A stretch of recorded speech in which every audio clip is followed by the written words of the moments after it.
Hello everyone, welcome to our channel exam track centre. अगर आप इस चैनल पे नए हैं तो इस चैनल को सब्सक्राइब जरूर कर लें ताकि नेक्स्ट वीडियो की नोटिफिकेशन आपको मिलती रहे। मैं इस वीडियो में बहुत ही इंपॉर्टेंट टॉपिक वेक्टर एनालिसिस करूंगा जो कि 12th क्लास में 10th चैप्टर है एनसीईआरटी का। तो स्टार्ट करते हैं वेक्टर से। देखो वेक्टर क्या होते हैं? ए quantity which has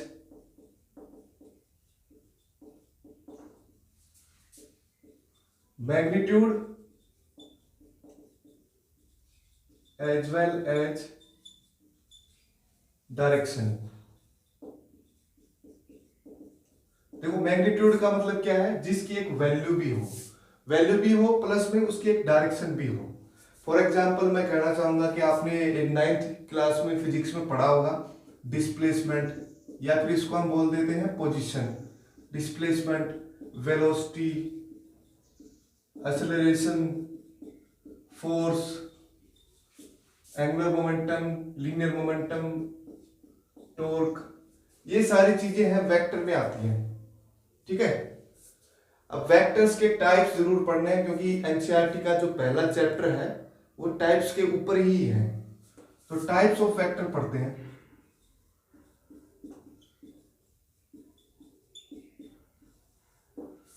types of vector में सबसे पहला है इक्वल वेक्टर। देखो वेक्टर की रिप्रेजेंटेशन तो आपको पता ही होगी, नहीं पता हो तो मैं बता रहा हूं। वेक्टर को रिप्रेजेंट कैसे करते हैं? लेट्स से मान लिया कोई एक वेक्टर है ए, तो उसके ऊपर एक एरो लगा दो ऐसे, तो वो वेक्टर होगा। अगर एरो नहीं लगा रहे हो तो वेक्टर नहीं होगा। तो ये बात ध्यान रखनी है, एरो जरूर लगाना है वेक्टर के ऊपर। इक्वल वेक्टर कब होंगे? देखो नाम से पता लग रहा है इक्वल, है ना। इक्वल का मतलब क्या है? Two vectors are equal if they have same direction as well as equal magnitude। भाई उनकी डायरेक्शन भी सेम होनी चाहिए और मैग्नीट्यूड भी सेम होना चाहिए। ठीक है, जैट लेट्स से मैं ये दो वेक्टर बना दिए मैंने। अब देखो इनकी मैग्नीट्यूड का मतलब है इनकी वैल्यू। देखो यहां से यहां तक ये वैल्यू बराबर है कि नहीं? और डायरेक्शन भी सेम ही है, एरो रिप्रेजेंट कर रही है डायरेक्शन, दोनों की डायरेक्शन इस साइड में जा रही है।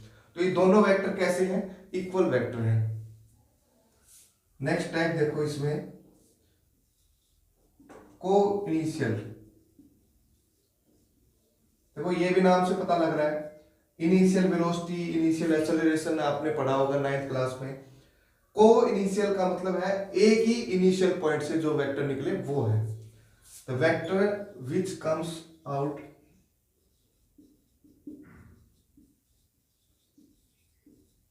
from same point।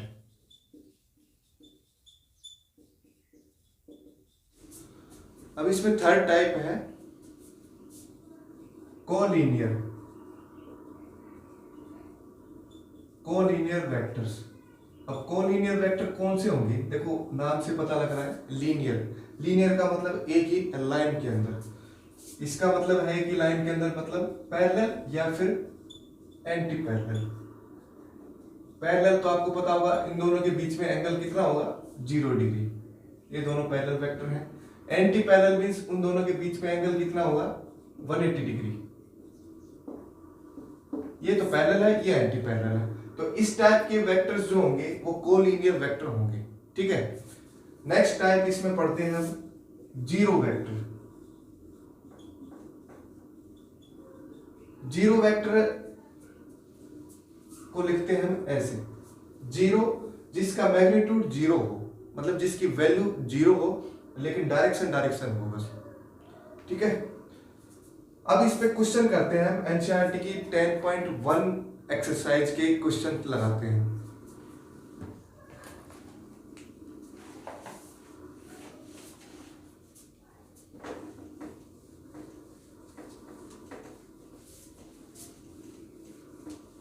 देखो पहला क्वेश्चन है इसमें, represent graphically A displacement of 40 kilometre 30 degree east of north. तो पहले तो हमें north east west north direction बना लेनी है, ईस्ट वेस्ट नॉर्थ और साउथ। अब क्या लिखा है, 40 किलोमीटर डिस्प्लेसमेंट है, 40 किलोमीटर तो उसकी वैल्यू है। अब कहां पे है, ईस्ट ऑफ नॉर्थ, मतलब नॉर्थ के ईस्ट साइड में है, तो यहां से होगी 30 डिग्री एंगल पे, और वैल्यू कितनी है 40 किलोमीटर। तो इसको ऐसे रिप्रेजेंट करना है ग्राफिकली, ईस्ट ऑफ नॉर्थ का मतलब है नॉर्थ के ईस्ट साइड में, और 40 किलोमीटर इसकी वैल्यू है, 30 डिग्री एंगल गिवन है। नेक्स्ट है classify the following measure as scalar and vector. Scalar कौन से होते हैं, जिनका मैग्नीट्यूड हो, सिर्फ डायरेक्शन ना हो। For example 10 kilogram. अब 10 किलोग्राम क्या होता है, मास है ये। अब मास के कोई डायरेक्शन तो होगी नहीं, तो क्या है ये, स्केलर।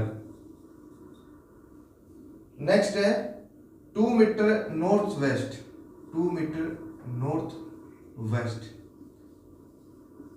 देखो नॉर्थ वेस्ट गिवन है, इसका मतलब उसकी एक स्पेसिफिक डायरेक्शन है, तो इसका मतलब ये कैसा है, वेक्टर है।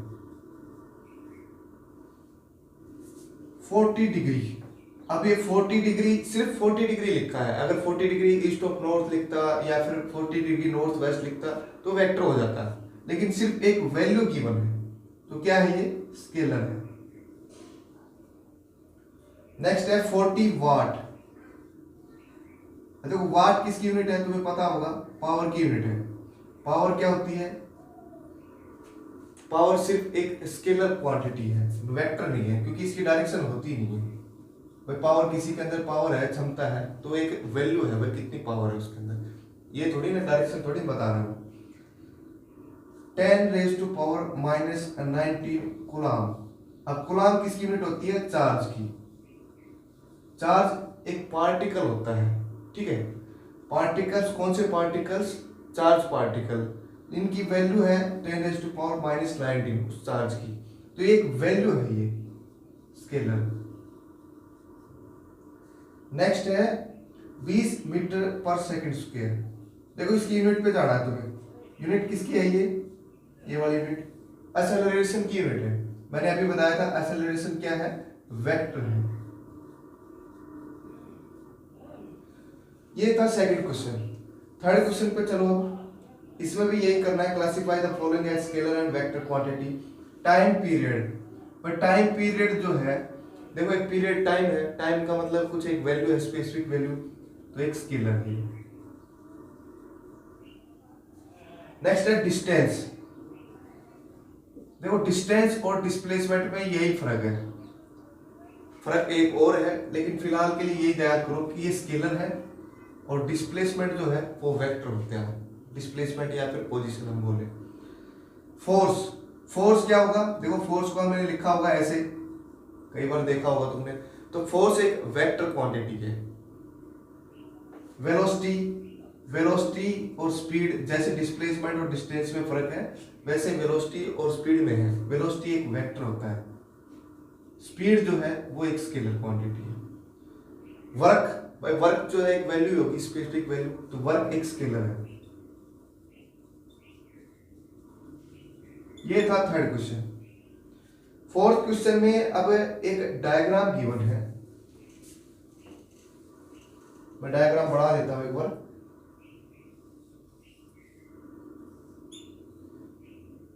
ए वेक्टर की डायरेक्शन इस साइड में है, बी वेक्टर इस साइड में है, और सी वेक्टर जो है इस साइड में है, और डी वेक्टर है इस साइड में। ठीक है, ये डायरेक्शन एरो जरूर लगानी है, क्योंकि ये डायरेक्शन रिप्रेजेंट कर रही है। तो इसमें सबसे पहला क्वेश्चन है को इनिशियल वेक्टर कौन कौन से, इसमें को इनिशियल, देखो नाम से पता लगा था अभी, को इनिशियल मतलब जो एक ही पॉइंट से निकल रहे हो, इनिशियल पॉइंट से। देखो एक पॉइंट से कौन कौन से वेक्टर निकल रहे हैं, एक ये और एक ये, इस पॉइंट से निकल रहे हैं दोनों, तो A vector and D vector are को इनिशियल वेक्टर। ठीक है, इक्वल वेक्टर, इक्वल वेक्टर कौन से थे, जिनका मैग्नीट्यूड और डायरेक्शन दोनों ही सेम थी। तो मैग्नीट्यूड मतलब एक स्क्वायर है, ये ढंग से नहीं बना थोड़ा डायग्राम, एक स्क्वायर टाइप में है, तो मैग्नीट्यूड तो सारी लेंथ बराबर है, लेकिन डायरेक्शन देखनी है किस किस वेक्टर की डायरेक्शन सेम है। देखो इस वेक्टर की और इस वेक्टर की डायरेक्शन सेम है, तो ये दोनों ही आंसर होंगे। D and B are equal vectors, और कोई तो है नहीं क्योंकि ये दोनों अपोजिट डायरेक्शन में है, A and C opposite direction में, तो ये इक्वल नहीं होंगे। थर्ड है collinear but not equal. Collinear but not equal, equal नहीं है, इक्वल नहीं है मतलब मैग्नीट्यूड तो सबका बराबर ही है, लेकिन हमें डायरेक्शन देखनी है अभी। जिसकी डायरेक्शन अपोजिट है मतलब सेम नहीं है, वो इक्वल नहीं होंगे। कौन कौन से ऐसे वेक्टर हैं जो एक ही लाइन में है, मतलब जो पैरेलल है या फिर एंटी पैरेलल है, कौन कौन से हैं वो, ये A and C. A and C are collinear but not equal, ये ध्यान रखना। नेक्स्ट एंड लास्ट क्वेश्चन है इस एक्सरसाइज का, fifth question. Answer the following as true and false. True और फॉल्स बताने हैं। देखो पहला क्वेश्चन क्या है, A vector and minus A vector are collinear और नॉट, ये बताना है। देखो कोलिनियर वेक्टर कौन से होते हैं, पैरेलल या एंटी पैरेलल। तो ए वेक्टर लिखा है और एक लिखा है minus A vector. Let's say मैंने ए वेक्टर ऐसे बना दिया, ठीक है। तो माइनस ए वेक्टर किस साइड में होगा, जस्ट इसके अपोजिट साइड में। मैग्नीट्यूड दोनों का सेम होना चाहिए क्योंकि वैल्यूज दोनों की सेम ही है, बस माइनस का फर्क है।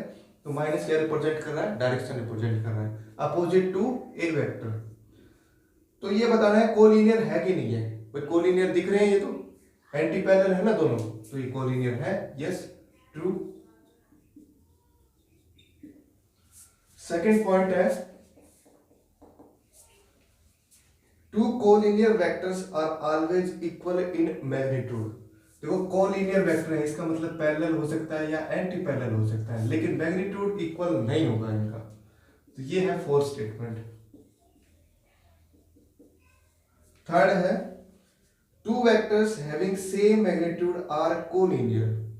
देखो मैग्नीट्यूड सेम गिवन है, लेकिन डायरेक्शन के बारे में कुछ नहीं लिखा। देखो दो वेक्टर मैं बना देता हूं, जैसे ये दो वेक्टर है, सेम मैग्नीट्यूड का बनाना है तो इतना ही एक इधर बना देते हैं।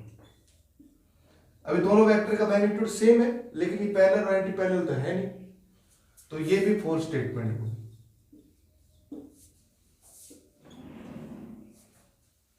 लास्ट पॉइंट है two collinear vector having same magnitude are equal. दो कोलिनियर वेक्टर हैं और मैग्नीट्यूड सेम है तो इक्वल होगा। अब ये भी बात सही नहीं है क्योंकि दो कोलिनियर वेक्टर मैंने मान लिया सेम मैग्नीट्यूड के, लेकिन डायरेक्शन तो अपोजिट है इनकी, क्योंकि कोलिनियर में क्या होता है, एंटी पैरेलल भी होता है। दोनों कंडीशन देखने में पैरेलल और एंटी पैरेलल, पैरेलल होगा तो इक्वल हो जाएगा, लेकिन एंटी पैरेलल होगा तो इक्वल नहीं होगा। तो ये भी फोर्थ स्टेटमेंट है। ओनली टू स्टेटमेंट जो थी वो पहले थी। तो ये एक्सरसाइज कंप्लीट हो गई है तुम्हारी।